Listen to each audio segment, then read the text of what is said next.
এপিসোডের শুরুতেই আমরা সোল সোসাইটি দেখতে পারি যেখানে অ্যাকচুয়ালি কিছু ডোমিনোস পড়তেছিল। এইটা এক ধরনের সিকিউরিটি অ্যালার্ট, আর এই কারণে সোল রিপারদের মধ্যে দৌড়াদৌড়ি শুরু হয়ে যায়। রেঞ্জি ভাবতেছিল এখন আবার কি হইলো। অন্যদিকে দেখতে পারি দুই সাইড থেকে দুইটা দেয়াল আস্তে আস্তে মিশে যাচ্ছিল, আর সামনে ইচিগোরা দৌড়াইতেছিল। ইশিদা পিছনের দিকে তাকিয়ে বলে যে এই দেয়ালগুলো তো আমাদের পিছু করতেছে। ইউরোচিওকে বলে যে পিছনের দিকে না তাকিয়ে দৌড়াতে শুরু করো, কিন্তু এর মধ্যে দেয়াল ইশিদাকে ধরে ফেলে। বেসিক্যালি এই দেয়ালগুলো একটু আঠালো টাইপের। ইচিগো নিজে জাম্পাক্তু বের করতে যায় ইশিদাকে সারানোর জন্য, কিন্তু ইউরুচি বলে যে যদি তুমি জাম্পাক্তু ইউজ করো তাহলে আমরা সবাই ধরা পড়ে যাব। তখনই সেইখানে চাঁদ এসে ইশিদার জামা ছিঁড়ে ইশিদাকে ছাড়িয়ে নেয়, আর ইশিদাকে ঘাড়ে করেই দৌড়াইতে শুরু করে। এর মধ্যে ইশিদা খেয়াল করে যে পিছনের দিক থেকে ট্রেনের মতন কোন একটা জিনিস খুবই জোরে ওদের দিকে আসতেছে। ইউরুচি বলে যে এইটা হইতেছে ক্লিনার, যেটা 7 দিনে একবার এই রাস্তাটা ক্লিন করে, আর অবভিয়াসলি ওরা যদি এটা সামনে পড়ে যায় তাহলে সবাই মারা যাবে। ওরা প্রায় এক্সিট ডোরের কাছে চলে আসছিল, এমন সময় ক্লিনারও ওদের কাছে পৌঁছায় যায়। তখন ওরিহিমে নিজের পাওয়ার ইউজ করে ওইখানে একটা ব্যারিয়ার টাইপ তৈরি করে, যার ফলে ওরা সেফলি বাইরে বের হয়ে আসতে পারে। এইখানে ইশিদার একটা ড্রেস যেহেতু নষ্ট হয়ে গেছিল, ও অন্য আর একটা ড্রেস বের করে নেয়। এটা দেখে ইচিগো বি লাইক, এটা কি জিনিস রে ভাই, সবসময় নিজের সাথে দুইটা ড্রেস রাখে। ওরিহিমে অনেক খুশি হয়ে যায় যে ও নিজের পাওয়ার ইউজ করে ওইখান থেকে বের হয়ে আসতে পারছে, কিন্তু ইউরোচিওকে একটা ঘুষি মেরে দেয় যে ভাই তুই বুঝিস না, তোদেরকে পাওয়ার ইউজ করতে নিষেধ করছি। ও তো ভালো হয়েছে যে শুধু তোর শিল্ডের সাথে কানেক্ট হইতে পারছে, নাইলে তুই মারা যাইতি। ইচিগো বলে যে আরে ভাই শান্ত হ, ওর কারণেই আমরা সোল সোসাইটিতে আসতে পারছি, নাইলে আমরা সবাই মারা যাইতাম। এরপরে ওরা চারদিকটা ভালো করে দেখে যে এখানে কোনো মানুষজন না দেখে ইচিগো জিজ্ঞাসা করে এটা কি সত্যি সোল সোসাইটি। ইউরোচি বলে যে হ্যাঁ এইটাই সোল সোসাইটি, আর এইটা হচ্ছে রোকন ডিস্ট্রিক্ট। এইটাই সেই জায়গা যেখানে সোলরা সর্বপ্রথম আসে। বেসিক্যালি যারা সোল রিপার তারা হচ্ছে মাঝের দিকে থাকে এবং বাইরের দিকে হচ্ছে সাধারণ সোলগুলো থাকে। রোকন ডিস্ট্রিক্টই সোল সোসাইটির সবচেয়ে দরিদ্র এলাকা, তবে এইখানে পপুলেশন এবং ফ্রিডম দুইটাই অনেক বেশি। এর মধ্যে ইচিগো সামনের দিকে খুবই সুন্দর একটা জায়গা দেখতে পারে আর জিজ্ঞাসা করে যে এইটা কোন জায়গা। ইউরুচি কিছু বলতে যাবে, কিন্তু তার আগেই ইচিগো ওইদিকে দৌড় শুরু করে আর বলে যে বুঝতে পারছি এইটাই হচ্ছে সেই জায়গা যেখানে সোল রিপাররা থাকে। ইউরুচি পিছন থেকে চিল্লানো শুরু করে ওইদিকে যাইও না, তাইলে তুমি মারা যাবে। কিন্তু ইচিগো কি ভালো কথা শোনা লোক। ইচিগো সামনের দিকে দৌড়াইতে শুরু করে, কিন্তু তখনই উপর থেকে বড় বড় দেয়াল এসে ওর সামনে পড়ে, যেটা থেকে ইচিগো একটুর জন্য বেঁচে যায়। এর মধ্যেই কেউ একজন ধোয়ার ভিতর থেকে বলে যে অনেকদিন পরে কেউ একজন পারমিশন ছাড়া দেয়াল ক্রস করতে এসেছে। আর আমরা সেইখানে বড় একটা জাইন্টের মতন মানুষ দেখতে পারি, যে বলে যে আচ্ছা তো তুমি হচ্ছে আমার প্রথম অতিথি, বাচ্চা ছেলে, তোমাকে স্বাগতম। এই দেয়ালগুলোর নাম হচ্ছে রোয়েকা। রোয়েকার ওই পাশে আমরা কিছু সোল রিপারদের দেখতে পারি। ওরা চারদিকে এই রোয়েকার দেয়াল দেখে নিশ্চিন্ত হয় যে আর কোনো সমস্যা নাই, কারণ এই রোয়েকার দেয়াল পার করে ভিতরে আসা অসম্ভব। অন্যদিকে সেই জাইন্ট নিজের কুড়ালের হাতল মাটিতে মেরে বলে যে আমার নাম হচ্ছে জিদানবো, তুমি আমার দিকে যে কোনো দিক থেকে অ্যাটাক করতে পারো, কোনো সমস্যা নাই। ইশিদা অবাক হয়ে যায় যে এত বড় জিনিসটা আবার কি। ইউরোচি জানায় যে ওর নাম হইতেছে জিদানবো, আর ও 300 বছর ধরে সোল সোসাইটির এই গেটটারে পাহারা দিতেছে, আর এখন পর্যন্ত ওরে কেউ হারাইতে পারে নাই। ইশিদা বলে যে তাহলে এমন একজনকে আমরা কিভাবে হারাবো। ইউরোচি বলে যে হ্যাঁ তুমি একবারে বুদ্ধিমানের মতন কথা বলছো, কিন্তু তখনই খেয়াল করে যে চাঁদ আর ওরিহিমে ইচিগোর দিকে দৌড়াইতেছে। এইটা দেখে ইউরোচি ভয় পেয়ে যায় আর ওদেরকে থামানোর চেষ্টা করে, বাট অবভিয়াসলি ওরা ইউরোচির কথা শুনে না। আর ওদেরকে দেখে জিদানবো নিজের হাতে থাকা কুড়ালটা দিয়ে ওদের সামনে জোরে একটা টান দেয়, যার ফলে ওইখানের মাটি উঠে ওইখানে একটা দেয়ালের মতন তৈরি হয়ে যায়। এরপর বলে যে খুবই খারাপ আচরণ, নিশ্চয়ই তোমরা কোনো খারাপ শহর থেকেই এসেছো।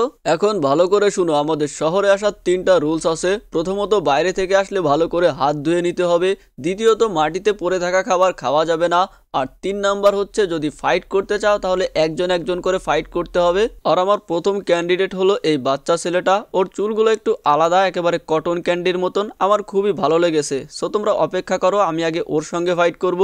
এটা বলে জিদানবো এখান থেকে ইচিগোর সঙ্গে ফাইট করার জন্য যাচ্ছিল। তখন চাঁদ বলে যে চিন্তা করো না, আমি দেয়ালে একটা ছিদ্র করে দিব, আর সুযোগ বুঝে তুমি গিয়ে ওর উপরে অ্যাটাক করে দিবে। তখন জিদানবো বলে যে তোমরা কি কোনো প্ল্যানিং করতেছো নাকি। এটা শুনে চাঁদ আর ওরিহিমে ভয় পেয়ে যায় আর বলে যে আরে না না। ইচিগো ভিতর থেকে ডাক দিয়ে বলে যে তোমরা ওইখানে অপেক্ষা করো, যেটা শুনে ওরিহিমে বলে যে তুমি এসব কি বলতেছো।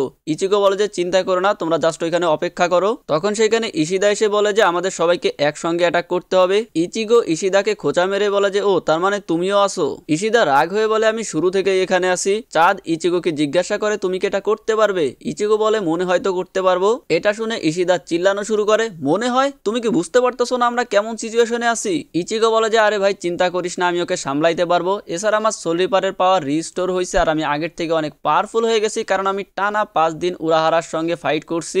ইশিদা বলে তার মানে তুমি সিক্রেট কিছু শিখছো? ইচিগো বলে না, তবে তার থেকেও বেশি কিছু শিখছি, যেটা হচ্ছে স্টামিনা অফ গার্ড। এইটা বলে ইচিগো নিজের জাম্পাক্ত বের করে। জিদানবো ইচিগোকে বলে যে তোমার কি কথা বলা শেষ হয়েছে? ইচিগো বলে যে ও আমি ভুলে গেছিলাম তোমাকে অপেক্ষা করতে বলতে। জিদানবো বলে যে তুমিও তো ওই খারাপ শহর থেকে এসেছো, এই জন্য তোমার মধ্যেও কোনো ম্যানার নাই, এইটাও জানো না যে কেউ যদি অপেক্ষা করে তাহলে তাকে ধন্যবাদ দিতে হয়। এরপরে জিদানবো অ্যাটাক করে দেয় আর ওর অ্যাটাকের ফোর্স অনেক বেশি ছিল, যেটা দেখে সবাই অবাক হয়ে যায়। কিন্তু জিদানবো খেয়াল করে যে ইচিগো ওর অ্যাটাক সহজেই ঠেকিয়ে দিছে। জিদানবো অবাক হয়ে যায় আর জিজ্ঞাসা করে যে তুমি আসলে কি? ইচিগো বলে যে তোমার মধ্যেও তো দেখতেছি কোনো ম্যানার্স নাই, তোমার অপোনেন্ট রেডি হওয়ার আগেই তুমি অ্যাটাক করে দিছো। এটা শুনে জিদানবো হাসতে শুরু করে আর ওর হাসির পাওয়ারেই ইচিগো ওইখান থেকে পড়ে যাচ্ছিল।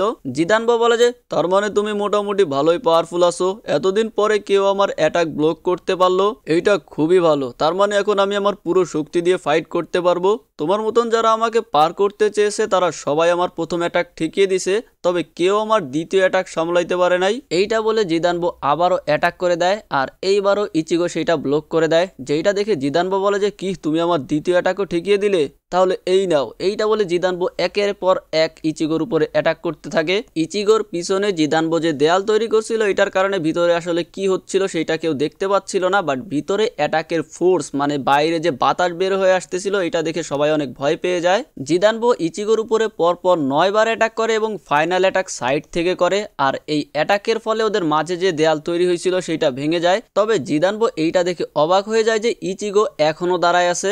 বাইরের সবাইও ইচিগোকে দেখে অবাক হয়ে যায়। চাঁদের তো ঘাম বের হইতে শুরু করে আর মনে করতে থাকে উরাহারার কথা। উরাহারা বলছিল ইচিগোর স্পিড এনার্জি অনেক বেশি, তবে সেটারে কিভাবে ব্যবহার করতে হয় ও সেটা জানে না। চাঁদ ভাবে ইচিগো যখন অন্য সোল রিপারদের সামনে যাবে না জানি কি করে বসে, ভয়ানক কিছু হইতে পারে। ইচিগো জিদানবোকে জিজ্ঞাসা করে তোমার কি শেষ হইছে? তোমার শেষ হইলে এবার আমার পালা। জিদানবো আরো একটা কুড়াল বের করে আর বলে যে না এখনো আমার শেষ হয় নাই। এরপর জিদানবো ইচিগোর উপরে অ্যাটাক করে দেয়। ইচিগো জিদানবোকে বলে যে আমাকে ক্ষমা করে দিও, আমি তোমার 2টা কুড়ালি ভাঙতে চলেছি। আর ইচিগোর এক অ্যাটাকেই জিদানবোর 2টা কুড়ালি ভেঙে যায় আর ওইখানে একটা বিশাল বড় ব্লাস্ট হয়। জিদানবো গিয়ে গেটের সঙ্গে বাড়ি খায়, যেটা দেখে ইশিদা অবাক হয়ে যায় যে ইচিগো মাত্র এটা কি করলো, এত বড় একটা মানুষকে এইভাবে ফেলে দিল। এইটা শুনে জিদানবো উঠে দাঁড়ায় আর বলে যে আরে তুমি কি বলতেছো, আমি তো স্লিপ খেয়ে পড়ে গেছিলাম, যেটা দেখে তুমি মনে করতেছো যে আমি উড়ে গিয়ে পড়ছি, এটা কখনোই সম্ভব না। তুমি আসলে আজে বাজে শহর থেকে আসছো, এই জন্যই এমনটা ভাবতেছো। এখন দেখো আমি আমার কুড়াল আবারও কিভাবে ব্যবহার করি। এইটা বলে জিদানবো নিজের কুড়ালের দিকে তাকায় থাকে। ইচিগো বলে যে কি কিছু বলতেছো না কেন? এর মধ্যে জিদানবো অনেক জোরে জোরে কান্না করতে শুরু করে, কারণ এই কুড়াল 2টা ওর অনেক প্রিয় ছিল। সবাই এটা দেখে বুঝতে পারতেছিল না যে কি চলতেছে।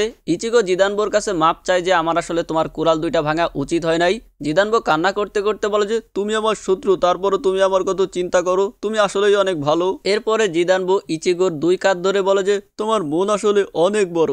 ইচিগো বলে যে যদি আমার সামনে কেউ কান্না করে তাহলে আমি অবশ্যই তাকে থামানোর চেষ্টা করব। এরপর জিদানবো উঠে বলে যে আমি আসলে আমার প্রিয় কুড়ালগুলোর জন্য বাচ্চাদের মতন কান্না করতেছিলাম। জিদানবো নিজের হার মেনে নেয় আর বলে যে এই 300 বছরে আমাকে কেউ হারাতে পারে নাই, একমাত্র তুমি যে আমাকে প্রথমবার হারালে, তাই আমি জিদানবো তোমাকে এই হাকুটা গেট পার করার অনুমতি দিতেছি। এটা শুনে ইচিগো অনেক খুশি হয়ে যায়। ইশিদা পিছন থেকে জিজ্ঞাসা করে আমরাও কি এটা পার করতে পারবো?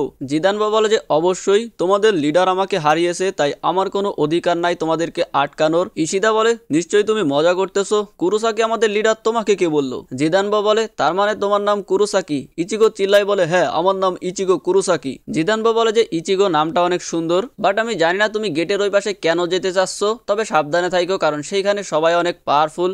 ইচিগো বলে যে আমি জানি। জিদানবো বলে যে আচ্ছা ঠিক আছে, তাহলে আমি গেটটা খুলে দিচ্ছি, তুমি আবার ভয় পেও না।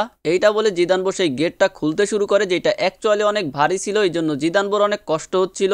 যাই হোক অনেক কষ্টের পরে জিদানবো গেটটা উঁচু করে ধরে, কিন্তু সামনের দিকে তাকিয়ে জিদানবো দাঁড়িয়ে পড়ে।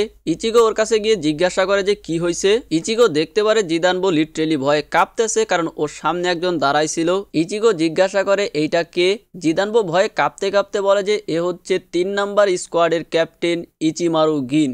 ইচিমারু একটা ইভেল স্মাইল করে, বেসিক্যালি ওর হাসির স্টাইল এইটা। আর এইখানে এই এপিসোড শেষ হয়ে যায়। আজকের মতন এ পর্যন্তই। নিতে কুরেতে আরিগাতো।